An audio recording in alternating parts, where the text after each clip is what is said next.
My father was unknown to me. Only a few pictures and one video of him cradling me as a newborn remain. He passed away when I was only 3 years old. This is my story, and my name is Elizabeth. It wasn't easy growing up with my mother. She cycled through men more quickly than I could learn their names, and she was constantly scared of being by herself.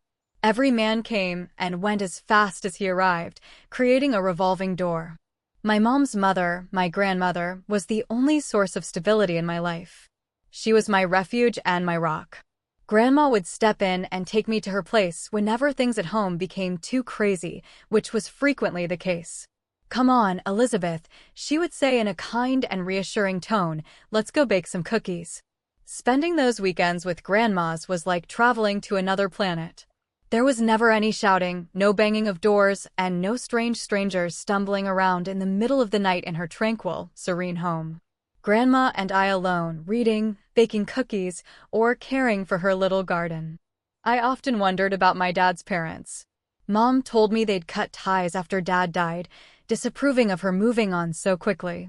But I suspected there was more to the story. Mom wasn't exactly reliable when it came to the truth. School was my escape. I threw myself into my studies, partly because I enjoyed learning, but mostly because it was a distraction from the chaos at home. Mom was rarely involved in my education or anything else in my life, for that matter. I learned to be independent out of necessity. By the time I was 10, I was cooking my own meals, doing my own laundry, and helping myself with homework. Mom was too busy chasing her next relationship to bother with such trivial things. Everything changed when I turned 12. Mom finally got married to a man named Frank. She was over the moon, convinced he was her last chance at happiness. "This is it, Lizzie," she gushed. "We're finally going to be a real family." But Frank had other ideas. From day one, he made it clear that I was an inconvenience, a reminder of Mom's past that he'd rather forget. "Listen up, kid," he growled at me on the first night he moved in.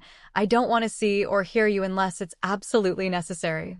You stay in your room and keep out of our way, got it?" Life under Frank's rule was a far cry from anything resembling a real family. He ruled our house with an iron fist, and I quickly learned that silence and invisibility were my best defenses. "You think you can just freeload off us?" Frank would snarl. "You're going to earn your keep, girl." And earn it I did. Every penny spent on me was accounted for and expected to be repaid through chores and perfect grades. While my classmates sported new clothes and the latest phones, I shuffled around in hand-me-downs, clutching the ancient Nokia my grandmother had given me. "Why can't I have new clothes like everyone else?" I once dared to ask Mom. Her response was quick and dismissive. "We can't afford it, Lizzie. Be grateful for what you have." But I knew better. I'd seen the designer bags Mom brought home, heard the plans for weekend getaways with Frank. There was money, just not for me. At school, I stuck out like a sore thumb, but to my surprise, my classmates were kind. They never teased me about my outdated clothes or ancient phone. Instead, they often went out of their way to help. "Hey Liz, wanna ride home?" Sarah, a girl from my math class, would often ask. Her mom would smile warmly at me from the driver's seat, a stark contrast to the cold shoulder I got at home. I'd gratefully accept, knowing the alternative was a long walk home. Mom and Frank had made it clear that picking me up from school was not on their list of priorities. "You've got 2 legs, don't you?" Frank would say. "Use 'em." At home, there was no rest. Frank had an endless list of chores for me to complete: cleaning, cooking, laundry. The work never stopped, and heaven forbid if I tried to take a break. "What do you think you're doing?" Frank's voice would boom if he caught me sitting idly. There's always work to be done in this house. Homework was to be completed perfectly, with Frank regularly checking my grades. Anything less than excellent was unacceptable. "A B-, he roared one day, waving my report card in my face. "You think that's good enough? No TV for a week, and forget about seeing your little friends." I nodded silently, fighting back tears. The punishments were harsh, but arguing only made things worse, so I'd retreat to my room, bury my face in my pillow, and let the tears flow silently. Weekends at Grandma's became my lifeline, but even those were under threat. Frank had discovered a new form of punishment, denying me my visits to Grandma's house. "You failed that history test," he'd say with a cruel smile. "Looks like you'll be staying home this weekend to study." It broke my heart to lie to Grandma when she called, worried about my absence. "I'm sorry, Grandma," I'd say, forcing cheerfulness into my voice. "I've just got so much schoolwork. I'll come next weekend, I promise." But next weekend would come, and Frank would find another reason to keep me home. It was a vicious cycle, and I felt powerless to break it. As I approached my 15th birthday, I made a decision. I needed some independence, some way to escape the suffocating control at home. So I applied for a job at the local diner. To my surprise, Frank approved. "About time you started contributing," he grunted. The diner became my sanctuary. The owner, a kind-hearted woman named Marge, took me under her wing from day one. She was everything my mother wasn't: caring, attentive, and genuinely interested in my life. She'd often let me leave early, especially on weekends. Those stolen hours with Grandma were precious. I'd arrive at her house, breathless and grinning, and she'd welcome me with open arms. "Elizabeth, my dear, what a lovely surprise," she'd exclaim, pulling me into a warm hug. I never told Grandma the whole truth about life at home. I couldn't bear to see the worry in her eyes, or, worse, risk her confronting Mom and potentially losing my visitation rights altogether. So I kept my struggles to myself, painting a rosier picture than reality. As my 18th birthday approached, a tiny spark of hope flickered in my chest. Maybe, just maybe, things would change. Perhaps Mom and Frank would finally see me as an adult, worthy of respect and kindness. How naive I was. The morning of my 18th birthday, I woke up with a mixture of excitement and apprehension. I got dressed carefully, putting on the nicest outfit I owned, a hand-me-down blouse from a cousin and a skirt I'd found at a thrift store. Taking a deep breath, I stepped out of my room, half expecting balloons or a happy birthday banner. Instead, I was met with Mom's cold stare. "Oh, good, you're up," she said, her voice devoid of any warmth. "I have news. I'm pregnant. We'll need your room for the baby. You can go wherever you want, but you can't stay here anymore." I stood there stunned. Of all the scenarios I'd imagined for my 18th birthday, this hadn't even been on the list. "But this is my home," I stammered, my voice barely above a whisper. Mom's eyes hardened. "This is my house, Elizabeth. You've been a burden on Frank for far too long. I need a calm environment for my pregnancy, and frankly, you stress him out." I couldn't believe what I was hearing. A burden? A source of stress? Was that all I was to them? "Where am I supposed to go?" I asked, fighting back tears. Mom shrugged, her indifference like a knife to my heart. "Go live with your grandmother. Get a job. I don't have money for college, so you're on your own there. But I expect you to come back daily to clean the house while Frank's at work." "I can't do it in my condition." With that, she thrust a hastily packed bag into my hands and all but pushed me out the door. The lock clicked behind me with a chilling finality. I stood on the porch, my meager possessions at my feet, trying to process what had just happened. On my 18th birthday, instead of celebration, I'd been discarded like yesterday's trash. I trudged up the familiar path to Grandma's house, my eyes red and puffy from crying. Before I could even knock, the door swung open, and there stood Grandma, her face lighting up at the sight of me. "Elizabeth, happy birthday, my dear," she exclaimed, pulling me into a warm embrace. Then, noticing my tear-stained face and the bag at my feet, her expression shifted to concern. "What's wrong, sweetheart?" I broke down again, sobbing into her shoulder as I recounted the morning's events. Grandma listened, her face a mix of shock and anger. "That girl. I can't believe she'd do this to her own daughter," she muttered, shaking her head. Then, squeezing my shoulders gently, she said, "Well, you're always welcome here, Elizabeth. Always." She ushered me inside, where I was greeted by the mouth-watering aroma of freshly baked cookies, my favorite chocolate chip ones. "I was hoping you'd stop by today," Grandma said with a wink. "Come on, let's get some food in you." As I sat at the kitchen table, surrounded by all my favorite treats, I felt the knot in my chest begin to loosen. Grandma bustled around, pouring me a glass of milk and piling a plate high with cookies, mini sandwiches, and fruit. "Now," she said, sitting across from me, We're not going to let your mother's foolishness ruin your special day. Why don't you call up some of your friends? We'll have a little party right here in the backyard." Overwhelmed with gratitude, I hugged her tightly before reaching for my phone. Within an hour, several of my classmates had arrived, bearing gifts and warm wishes. The backyard was soon filled with laughter and chatter. The smell of grilling burgers and hot dogs wafted through the air as we played games, shared stories, and simply enjoyed each other's company. For the first time in years, I felt truly celebrated. As the afternoon wore on, I made frequent trips into the house to refill the pitcher of Grandma's famous homemade lemonade. During one such trip, I overheard Grandma on the phone in the living room. "Yes, that's right. It's time," she was saying, her voice low but firm. "I think you should come as soon as possible. Tomorrow morning would be perfect." I paused, curious. Who was she talking to, and what was it time for? But before I could ponder further, I heard her wrapping up the call. "All right, I'll see you then." "Thank you," she said before hanging up. When I entered the living room with the refilled pitcher, Grandma was there, smiling as if nothing had happened. "Having fun, dear?" she asked brightly.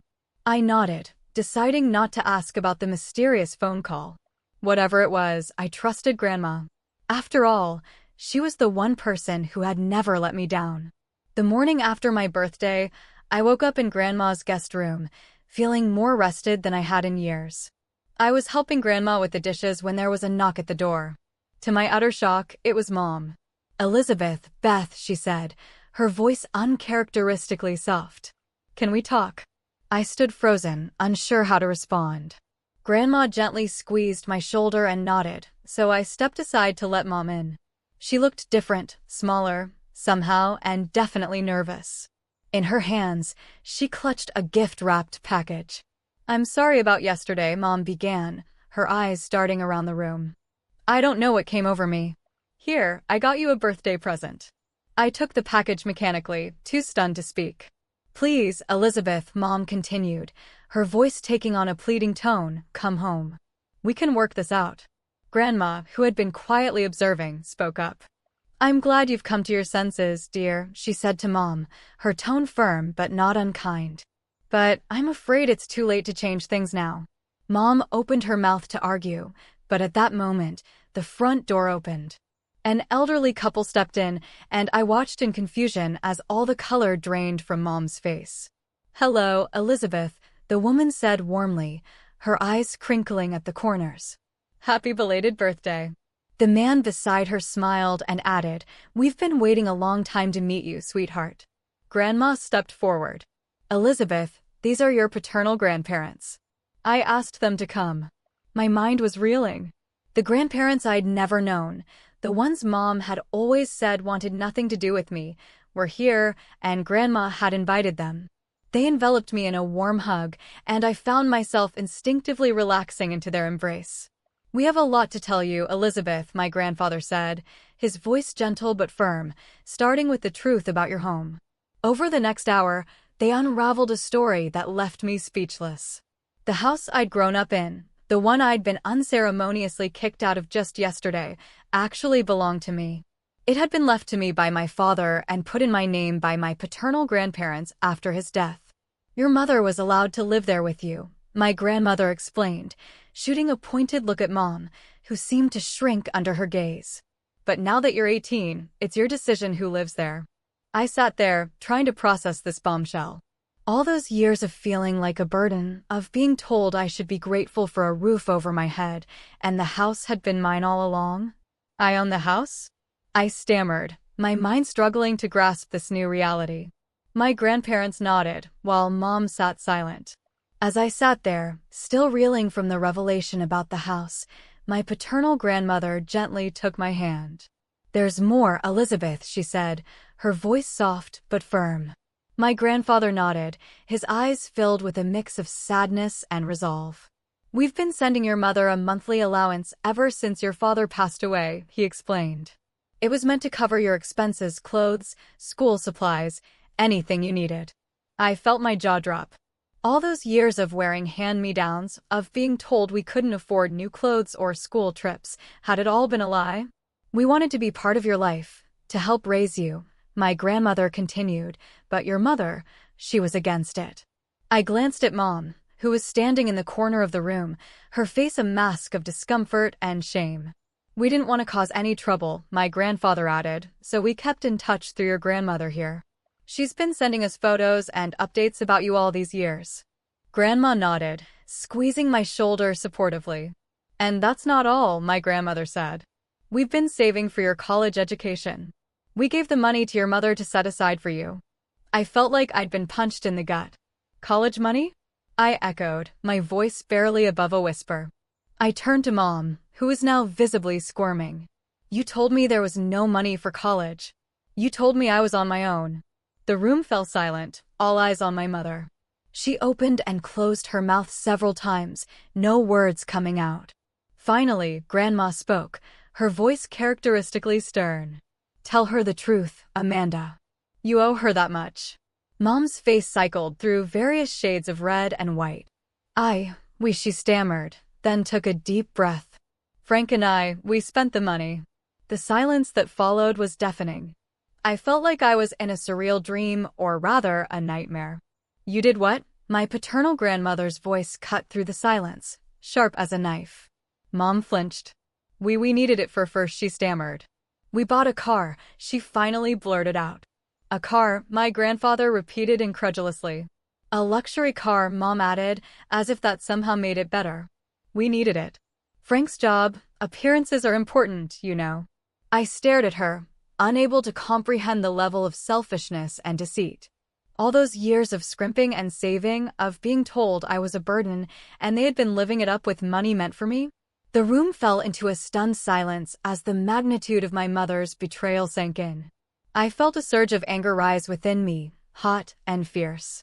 You're a fraud, I spat out, my voice trembling with rage. You kicked me out of my own house after robbing me blind for years. Mom's eyes widened, and she held up her hands defensively. No, Elizabeth, you've misunderstood everything, she pleaded.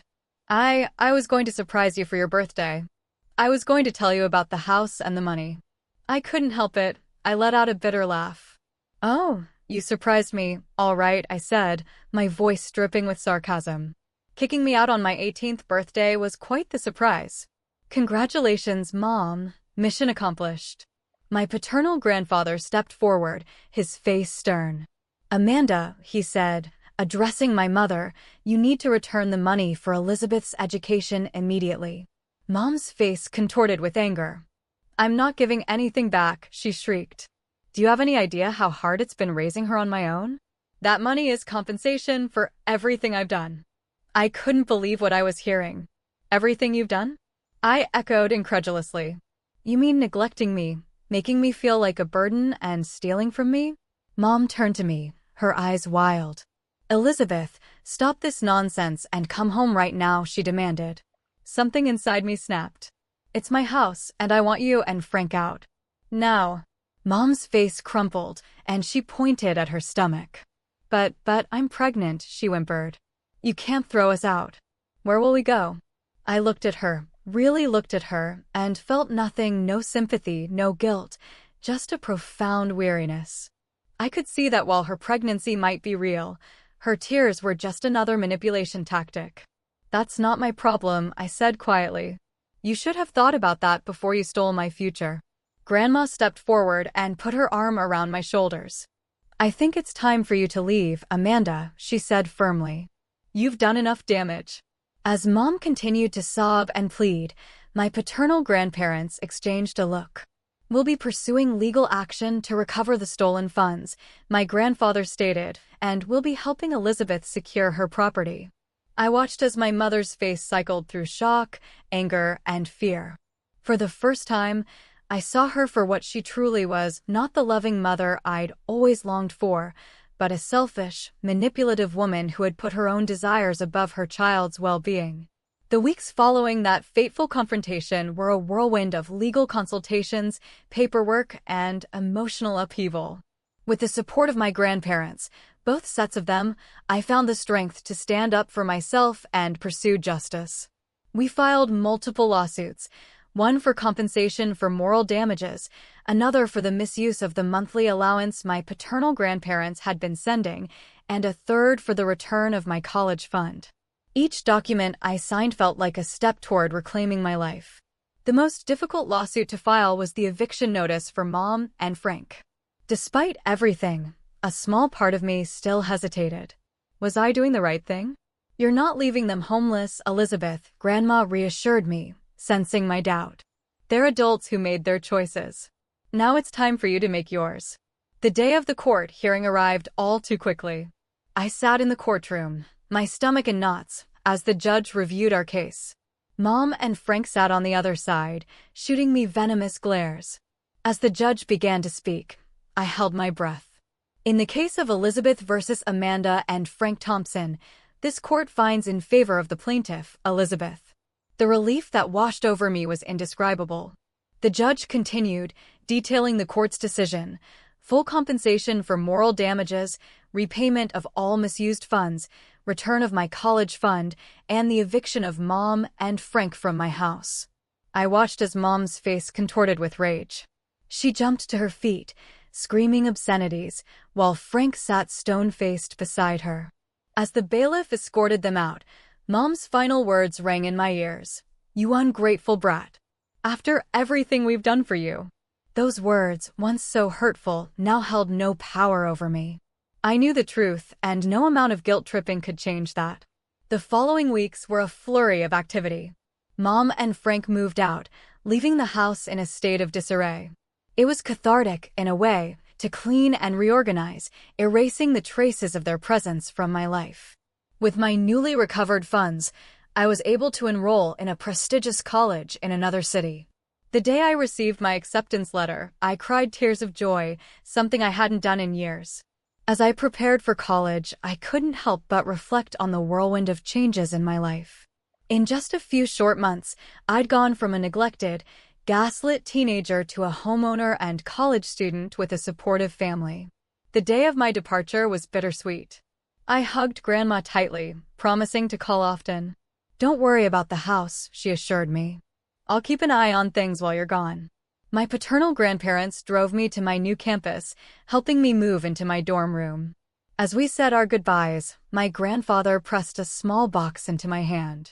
"It was your father's," he explained. "We thought you should have it." Inside was a beautiful watch, engraved with the words "Time reveals truth." How fitting, I thought, considering recent events. As I settled into college life, I found myself thriving, free from the constant stress and negativity of my old life. I discovered a passion for learning and a confidence I never knew I possessed. I made new friends, joined clubs, and even started volunteering at a local youth center, hoping to help other kids who might be in situations similar to what I had experienced. Throughout it all, I maintained close contact with both sets of grandparents. Weekend visits home became something I looked forward to, filled with love, laughter, and the warmth of true family. As for Mom and Frank, I heard through the grapevine that they'd moved to another state. Mom had given birth to a baby girl. Part of me felt a twinge of sympathy for my half-sister, hoping she wouldn't endure what I had, but I knew it wasn't my responsibility. I had my own life to live now.